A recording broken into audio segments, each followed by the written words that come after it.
Assalamualaikum warahmatullahi wabarakatuh. Bertemu kembali bersama saya Erwin Eka, Ketua Perkumpulan Herbalis Nusantara, melanjutkan video saya kemarin tentang pembahasan dari lidah buaya. Nah, sekarang saya akan memberikan penjelasan tentang khasiat lidah buaya, salah satunya yaitu anti diabetes. Nah, lidah buaya atau aloe vera ini memiliki kandungan kimia utamanya adalah air dan polisakarida. Mengandung pektin, hemiselusa, glukomanan, asemanan, dan derivat manosa. Selain itu, lidah buaya juga mengandung asam amino, lipida, sterol, kemudian mengandung tanin dan juga beberapa enzim.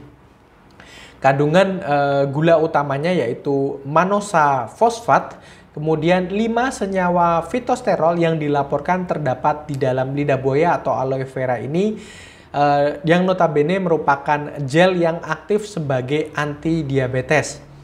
Getah daunnya mengandung asam glutamiat, mengandung asam aspartit, serin, dan aspargin. Nah, efek farmakologi atau efek khasiat obat dari lidah buaya atau aloe vera ini antara lain yaitu memiliki aktivitas sebagai anti diabetes.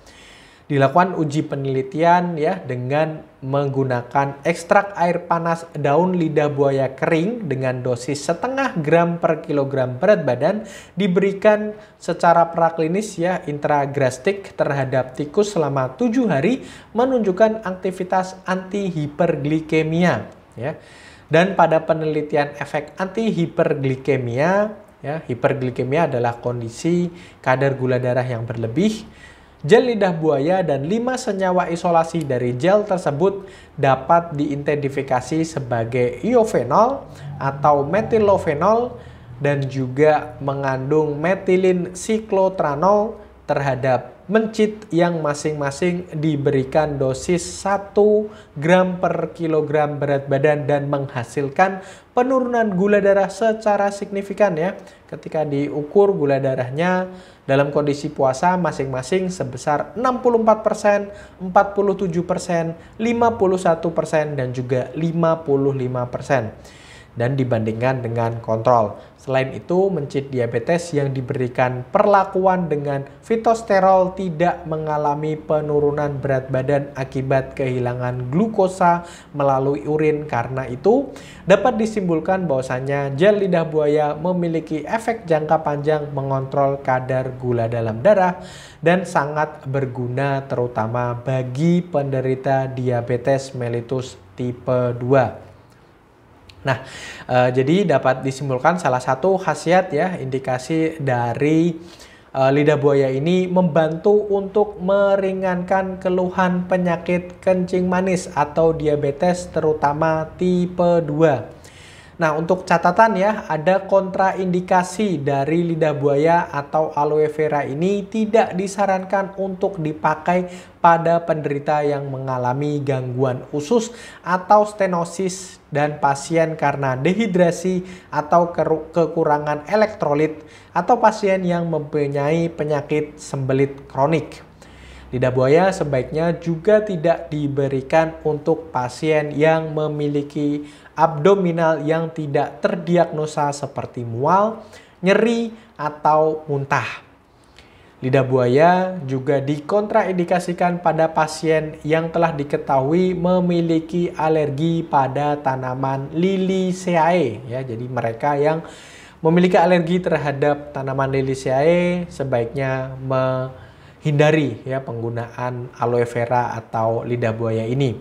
Juga tidak dianjurkan dikonsumsi atau digunakan oleh wanita hamil dan menyusui karena bentuk bebas dari akligon larut dalam ASI sehingga bisa mengakibatkan bayi yang disusui bisa diare, terserang diare. Jadi ibu hamil sebaiknya tidak mengkonsumsi lidah buaya ini. Juga tidak disarankan penggunaannya untuk anak-anak terutama untuk dikonsumsi anak-anak di bawah usia 12 tahun. Nah, selama ini bisa menimbulkan efek ketika pengobatan dengan menggunakan lidah buaya ini, air seni bisa berwarna keruh ya, agak kemerahan, dan juga bisa menimbulkan kejang pada gastrointestinal, dan biasanya ini juga terjadi pada obat-obat yang bersifat purgatif. Selain itu, penggunaan jangka panjang dapat menyebabkan pigmentasi pada mukosa usus. Kemudian juga dikhawatirkan terjadinya dermatitis kontak pada kulit ya, dikarenakan kristal yang seperti jarum yang terdapat dalam lidah buaya tersebut. Pemakaian dalam bentuk lateks yang berisi antraquinon dapat menyebabkan diskolorasi cairan tubuh karena adanya absorpsi senyawa antraquinon tersebut.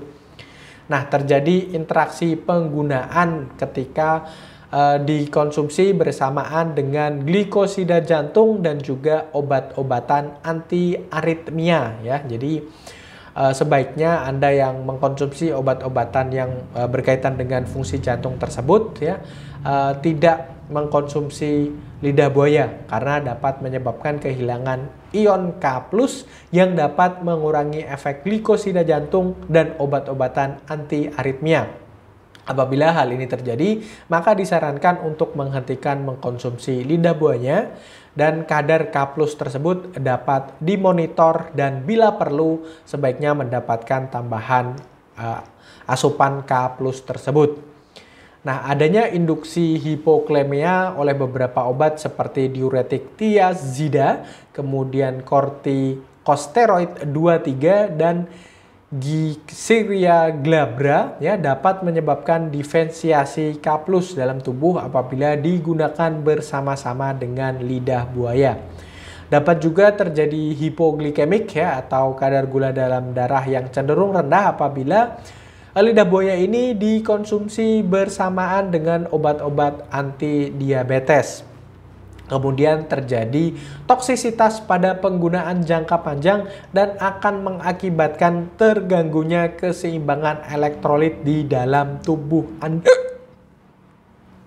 Jadi dikhawatirkan akan terjadi defisiensi ion kalium dan juga natrium. Dan ini akan sangat berbahaya terutama jika berada dalam kondisi glikosida atau di kondisi di mana Anda mengkonsumsi glikosida jantung.